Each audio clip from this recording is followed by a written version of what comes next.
Hey, this is Decoy from DecoyNoise, and today we're doing more Am I the Antagonist posts brought to you by Miscommunication. The theme of today is pretty much the theme of 99 to 99.5% of all r/Am I the Antagonist or r/relationship posts, because everything is driven by miscommunication. But some miscommunication is worse than others. In today's featured post, which is from Applying to College subreddit, where OP said, "I tried to kiss my interviewer. Are my chances ruined?" So this guy's not looking for Decoy Court, he's not looking to be judged or anything like that, but I mean, when I came across this post, I had to cover it on Am I the Antagonist. I had to share this story with you guys because this is probably the worst thing I've seen in a very long time. So OP wrote, "I, a 17-year-old male, had my Yale interview today. The interviewer, a 25-year-old female, was smoking hot, and we really hit it off. She very clearly liked me and seemed to be giving me the look, left, right, and center. I honestly lost count of the amount of times she laughed at things I said, and she seemed genuinely enjoying talking to me. We ended up chatting for nearly 3 hours, and most of our conversation wasn't even remotely about Yale, just random things about ourselves. Towards the end of the interview, I had a strange urge to go for a kiss. It's as though I completely forgot that this was an interview for college, and my desires got the best of me. I guess I completely misread the situation as she immediately shouted, 'What are you doing?' As I was going in for it, I instantly apologized and we kind of ended things awkwardly then and there. I'm really stressed out now and the repercussions of this. I put a lot of work into my Yale application and it would really suck if I got messed up for this. Am I screwed?" Too long didn't read. Tried to kiss my Yale interviewer at the end of our conversation. I massively messed up. Edit. I emailed the interviewer and both thanked her for the conversation and apologized again profusely. Not sure if there's anything else I can do at this point. Sad face. The fact that people thinks it's a crap post is only making me realize more and more how much I messed up. Edit 3. Damn, well this blew up. The interview just responded to me and said she won't hold it against me in her report, and then she really appreciated my email. She also gave me several compliments in her response and said that she really didn't have to. This convinces me that she genuinely has no intentions to ruin my application. I'll be sure to provide an update on when I receive my decision. Also, I realize that I came across as a predator. In the post, I assure you that I'm nothing of the sort. An idiot? Yes. Predator? Absolutely not. I am fully cognizant of the ability of my actions, but please believe me when I say they were incited by nothing more than a misconception that the interviewer is attracted to me. So, we're still gonna judge this guy before we get to the post, and in Decoy Court, everybody's saying this guy's a predator because he kind of is. The idea that he has no sense of restraint. If he likes this girl, I gotta go in for the kiss, I gotta do it, man, it's all going over me. And the idea that he misread a situation. So does he go to a strip club and be like, man, she's looking at me, she's paid to be nice to you? And there's no good interviewers, well maybe there are, they're like hard asses, but just the idea that she's probably supposed to be nice to the guy they're interviewing, and just the idea they want to see them overall. Everybody that gets to the interview process of Yale, I imagine, is someone that's more than qualified grades wise, so they want to know if they're an overall good candidate. Are they gonna contribute to the student body really well, or are they going to be a good judge? Like, they have to be a good judge. The interviewer has to be a good judge of character, and they think not only are we going to make a Yale graduate, but are we going to be able to produce a graduate? I obviously didn't graduate from Yale, but are we going to be able to produce a graduate that's going to succeed in life, so we have a better percentage of, like, yes, Yale graduates are prestigious because they all become these corporate CEOs and successful people, so they really gotta sit down and talk to the person and flesh them out. The idea that he is not even able to just restrain himself from trying to kiss somebody in an interview, even if she was into him, it really wouldn't have. As a professional, she's not just gonna go into it because she has much more to lose than he does. And also, aside from that, the whole like, yeah, she's taking it well, I don't think she's gonna hurt me. Yeah, if you were afraid of a guy that just tried to kiss you during a college application interview, you're gonna be nice, you're gonna be polite, because you don't want that weirdo coming after you later on. So obviously that guy, he's the antagonist. No, not the antagonist. He is the antagonist. Wrong button right there. But yeah, he is a, I don't know, this is kind of creepy or whatever. I understand that he's pretty scared right now because he just threw away his chances of going to Yale, but this is a little bit concerning on how else he acts in life. But maybe I'm being too harsh on a kid, but this seems a bit much. But let's go ahead and read those top comments right now saying, "Don't worry, it shows demonstrated interest. If this is actually real, I am so sorry." And the next reply is, "This is hilarious. OP, I think you seriously misjudged the situation. I'm not entirely sure a 25-year-old would be giving a 17-year-old the look. On one hand, I'm very sorry, and it effing sucks that one mistake could seriously hurt your chances, because I'd be surprised if it wasn't taken into consideration. On the other hand, it's not like an intelligent move at all. Like, this is kind of beyond a one little mistake level. Yeah, and that's a thing with all the political correctness and everything going on in the world right now. Yale cannot admit somebody that did something like this. But let's go ahead and see what the next reply was.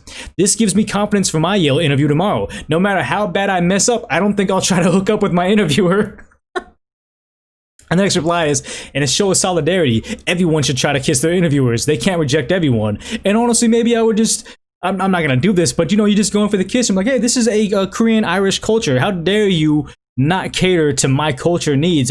You guys are insensitive, intolerant, and I'm gonna be putting this in my blog and my YouTube channel on how you guys don't accommodate my Korean Irish roots. But let's go ahead and go to the next reply, which is, regardless if this is real or not, this one's gonna go down in applying to college history. It'll be the Stanford doesn't exist, UC Chicago, and the guy who tried to kiss his Yale interviewer.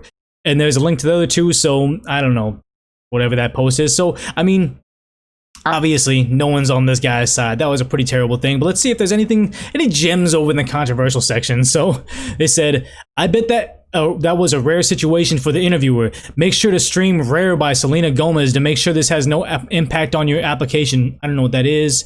And then someone says, I smell charges. And the next reply is, it's very likely they understand the nerves on edge on interviews. Glad it seems like she took it well. I don't think she took it well. She's probably terrified of this guy, and she knows that if she says like, oh, I'm definitely sinking your opportunity now, he's going to say something and make up a story like she had her hand on my thigh the entire interview or something bizarre like that. So I'm not changing the Decoy Court decision at all. He's still truly the antagonist. I mean, this should be a lesson well learned. Hopefully he's a young kid. He has some backup schools. He can still get a great education, but not ever do that again. That seems pretty bad. So let's go ahead and go to that next post right now saying, am I the antagonist for getting my son's girlfriend arrested? So OP wrote, I despise the person my son is with. She's a very argumentative and trashy and thought when she got pregnant she could just use the child as a weapon against everyone. She called me up and said if I didn't pay her light bill, she wouldn't tell me when my grandson was born. I hung up on her and now she complains that I never offer to help with her or the baby. Well, obviously, not when she keeps on threatening to go no contact. My son and I aren't getting along right now, but he loves his 9-year-old sister. I make sure this doesn't affect her being able to see him. She went to their house the other day and I ended up being like 10 minutes late, so he had to leave for work before I got there. When I got there, the girlfriend said I'm not allowed on the property because she found out from my niece that I've been making fun of her with my sister. I said, okay, give me my daughter and I'll leave. She said I had to go and my husband had to come back for our daughter because I'm not allowed on her property. I warned her, I'm gonna call 911. There was a big picture window so I could see my daughter. She was at the table eating ice cream and completely fine, and I never once thought that she would harm her, but she still said that I had no right to keep her. She then said I need to apologize for the crap talking and begged to get my daughter back. So I called the police and the officer who came out was not amused. He kind of implied that since it was a family matter, he would follow my lead. I said she committed a crime and I am absolving myself of any responsibility, and I left with my daughter. Now, she's facing charges and my son called me crying and said she was being petty and I should have called him and not the police. Edit, because a lot of people are confused, I never spoke badly of them in front of my daughter. My 21-year-old niece lives with my sister and told them what we were saying. So, just rushing it over to Decoy Court for some knee-jerk reaction right now is she dug her own grave, not OP, but the daughter-in-law saying, oh yeah, no, you're gonna have to go ahead and you're gonna have to get on your knees and beg to go collect your own grandchild. No, F that, you're a terrible person. Actually, was it a grandchild or was it her own kid? I forget or whatever. But just the idea is, what I really need to know now is it was OP's daughter. Yeah, you know, she's not gonna beg to see her own daughter. F that. She dug her own grave. At the police, if she walked away from the situation saying, I'm not pressing charges, I'm just absolving myself of this, and then the daughter-in-law still managed to get themselves arrested, I'm gonna go ahead and say that she probably contributed heavily to the idea that she was arrested. So I'm gonna go ahead and say, not the antagonist. That daughter-in-law has some not the word isn't moxie, but just some attitude. If she was able to say like, hey, you can't see your own child, you can't collect your own child unless you beg, that's terrible. So let's go ahead and see what the top reply was. No, not the antagonist. Time for the girlfriend to get a wake-up call. She actually thought kidnapping was an acceptable reaction to being mad at you?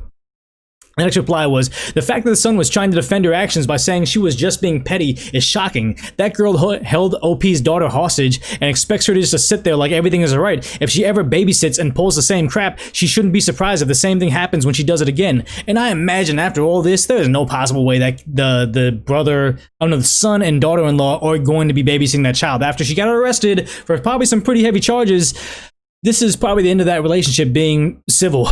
But the next reply, not the antagonist. She did basically kidnap your daughter. I would tell your son if he wants a relationship with his sister, it needs to be at your house and without the girlfriend. I will also say though that you need to be more careful about who you talk crap about in front of. Children should not be privy to that type of information. And I think they cleared it up in the edit where they said they weren't talking trash to the kid. It was just her daughter saying it to the niece. I'm getting this wrong right now. So, not the antagonist. Sure, that's a case of kidnapping. Daughter-in-law needs to learn to grow. Son should not be with someone so toxic in the first place. And the one thing is, I wouldn't try to exonerate the son from all this because he seems like the picturesque enabler. Like, how dare you do this? You should have called me. I would have been able to settle this and not involve the authorities. It's like, no, like, you can't have the son isn't going to be able to protect that daughter-in-law forever, and this is probably the first wake-up call instance where it's like, hey, truly she's going to have to face the consequences for her actions because she's doing some not so great things. But let's go ahead and go to the top controversial comments right now. So they say, everyone sucks here in different ways. No one is going to argue that your son's girlfriend isn't a piece of work. You mentioned that your child wasn't in any danger though. I personally can't think of any time I would ever call the police to help me with anything, much less a family dispute. It's just inviting a guy with a gun into your house in an already volatile situation. What if your son's girlfriend freaked out and she got hurt, or your daughter got hurt, or your son's girlfriend was out of line by calling the police, especially in this situation? Puts everyone in more danger than they were. In this case, you really should have called your son to explain the situation. So we're getting a lot of that where Reddit has become this very liberal, left-leaning place, and those views are starting to leak into every single thing. I think we covered a story a couple days ago where we're talking about something about relationships, and someone started bashing Trump in the comment section. Whether or not he deserves to be bashed is a bizarre thing because what does that have to do with anything? They're trying to start to have their own views towards the police in here, and it's like, hey, they were legitimately holding the daughter hostage, and then if she didn't follow the rules, she either had to get on her knees and beg for her kid back or violate, her home's rules and break into the house. This was probably, albeit the most extreme response, probably the most safest response for OP to do, and the idea that this person right here would rather OP get on their hands and knees and beg for the kid back, I don't like that. So the next reply was, everyone sucks here. You don't let burning your hatred for this woman affect your daughter's relationship with your son, huh? But you talk crap about his girlfriend enough that a 9-year-old knows about it and told her? I don't think that's applicable, but the reply was, no, my 20-year-old and 1-year-old niece heard it and told her. Okay, so that kind of clears it up. But then I guess that poster came back and said, you probably still shouldn't talk crap about her, regardless of the audience. It's immature in the most way. I don't think that... So is this poster right here saying they'd never talk trash about someone they dislike? No one's perfect like that. They're going to talk crap, especially in their own home. I don't fault them for that. But one more heavily downvoted comment was, everyone sucks here. I doubt this is real. And they said he kind of implied that it's a family matter, so he would follow my lead, and she committed a crime, but I'm absolving myself of any responsibility. This is This part is straight fantasy land. So one thing I will say right there is, yes, it's one of those situations where the cop can come in there and they have ultimate, decision on whether people have charges put against them, because they can say, hey, look, OP, do you want to press charges? If OP says they don't want to press charges, then they can walk away from the situation because no one's pressing charges. There's no victim to show up in court. But the thing is, though, is if OP walked away from the situation and said, okay, I'm done, and the cop was still there with the daughter-in-law and said, hey, look, ma'am, I got called here for a reason. Maybe you shouldn't be holding a kid hostage because you don't like the person. Maybe you should just give her back because it's her daughter. Maybe you shouldn't be, this or that. And if the daughter started mouthing off and saying this, and maybe the cop said, hey, I need some ID right now. Like, what's going on? Like, are you under the influence right now while you're watching the kids? And then this could stumble out of control really quickly. That could possibly be a situation. For the fact that this person said this is straight fantasy land, off the top of my head right now, I made a pretty realistic situation from my perspective. So I don't like the way that is. So I'm still going to go ahead and say that OP's not the antagonist. Decoy Court isn't going to change their mind. And still, I hate the idea that most of the posts we're coming across right now are all people saying this isn't a real story. It's fake. It's fake. It's fake. It's not productive. It's not helping us. But let's go ahead and go to the last post of the day, which is, am I the antagonist for telling my sister-in-law to stop pushing her BS off of my relationship? So, OP wrote, my sister-in-law is in her late 30s. Myself and my husband, her brother, are both 26. I've been married to him for going on 6 years, and we've been together since end of freshman year of high school. Very briefly, we stayed with her. I think we moved in when we were 19, and we left about 6 months later when we bought our first home. Wow, at 19 buying your first home. That's good. Throughout the entire time we were there, she did nothing but crap all over my husband. She was constantly speaking horribly of him because of the decisions we made before we started dating. She continually told me to watch my back because she feared for my happiness and feared that he would screw me over. Needless to say, my husband has been fantastic to me since the very beginning. So, I dealt with this for a while, had multiple discussions with my husband, and he basically just wanted to leave it alone. He chalked it up to her just being a negative person due to her marriage slowly failing. He refuses to help her with anything, but he also goes about it like she has never said anything. His way of coping, I guess. Last weekend, when we were invited over for a barbecue, a few family members showed up that I had yet to meet. However, my sister-in-law at one point started bashing my husband in front of everyone. The second that he walked away to go help her son with something that she refused to help him with, her comments ranged from him being a terrible husband to having zero work ethic. He has been with the same company for almost 7 years. The whole family was tuned in, listening to her bash him, and not one person spoke up. I was trying desperately to do as he wanted and just leave it alone, but her final comment of, "he will always be a nobody," really struck a nerve. I looked at her and said, do you not have anything better to do with your life? You seriously think that anyone who wants to hear you openly bash a man who has done nothing to you? Your own brother, no less. The family fell silent and my sister-in-law was gawking at me. This is the first time I had spoke out a line. She finally said something like, I know him better than you. You seem to forget that. So I said, well, say it to his face instead of being a effing two-faced and pushing your BS off on me and any of us that matter. Where's your husband? Why are we not discussing that he doesn't even hang out at a family barbecue or sleep in the same bed anymore? Oh my God.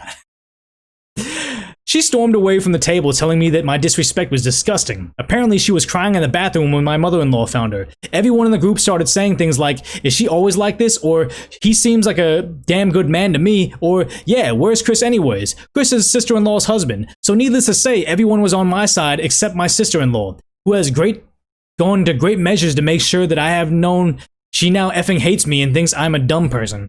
Am I the antagonist? And the theme of probably what should have been this post was, in Decoy Court, we always say, don't start none, won't be none, and that's exactly what happened. No one stood up to their sister-in-law, and finally she did it, and now she's facing the repercussions of her actions, and also getting the mirror pointing back at her on how bad her relationship is. She's projecting, not the antagonist. Next post, but I'm kidding. So let's go ahead and go over to those top comments and see what they're saying over there.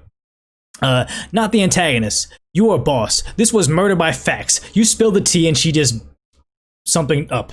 Congrats for finally unmasking the monster for all to see. You done good. Edited to say, not the antagonist because my fingers did it to me.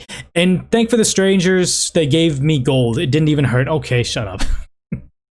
The next top comment, not the antagonist. Good for you for sticking up for your husband. I can't imagine putting my sibling down like that. We certainly tease each other, but man, that was brutal. And that's the thing, is nobody wanted to stand up for the brother-in-law except for OP. It's her job, but that's kind of messed up that she's getting all these good things, but because she's frustrated with the way her relationship is turning out and OP's seems to be doing well, she's got to try to bring her down a peg just so she feels better about herself. Terrible. Terrible. But let's go ahead and go to the next top comment, which is, why are you even asking this? For defending your husband when he isn't even there to defend himself, not the antagonist. And then OP came back to write, but the one thing I would say is why they think that maybe they're possibly the antagonist, because their husband explicitly said, lay off my sister, we're not fighting back, it's easier just to manage her and let her run her mouth, doesn't mean anything, she's like a chihuahua barking, we don't care, she doesn't matter to anyone, she's basically a bug in this world, so whatever. And then now you have OP coming through here saying, no, my pride is too big over your family piece, so let me go ahead and speak my mind. I know it's going to set your family back quite a bit, and now that's going to be awkward for family dinners and hard to kind of arrange holidays, and now they can't be in the house when the sister-in-law's in the house, so I do understand why they could be the antagonist, perceivably, because now they kind of rock the boat when they could have just had an easier time just sitting there with their hands in their pockets just dealing with her rudeness. But let's go ahead and see what they actually had to say. Is saying, the only reason I feel like I'm the antagonist here is because my husband has told me specifically that he wanted to leave it alone and act like she's not saying anything. He didn't want to add fuel to the fire, so I basically went against his wishes and spoke up anyways. I feel bad for not sticking to what he wanted, which is exactly what I was saying right there too, and I understand where they're coming from. I would like if I had a wife that would go to bat for me if someone's talking bad about me, but then that's me. I'm a little more argumentative. I'm a little bit more standoffish, and I have a channel about being standoffish that has, you know, some people that like me in the comment section, and there's people that freaking hate me in the comment section, but That's okay. Some people just want to kind of keep to themselves and not ever have any, you know, confrontation and just kind of want to live a peaceful, you know, herbivore lifestyle. Nothing wrong with that, and I can see why she wouldn't want to rock the boat. But let's go ahead and go to the top comment saying, I just commented something similar on another post where a toxic sister-in-law. Everyone sucks here, and here's why. When you continue to let people behave this way and never give them indication that it bothers you or put them in check, they will only continue to get more bold. Do you guys think it was going to stop one day? Now, your reaction is several years of buildup, and while it currently isn't your fault, and I was cheering at your response for sticking by your man, I think it's important that when you enable this type of behavior and people you become complicit in it and you're telling them it's okay. Of course, you're not the antagonist, but maybe if someone had put a stop to this years ago, she wouldn't feel so bold to be shamelessly bash your husband in public, right in front of you.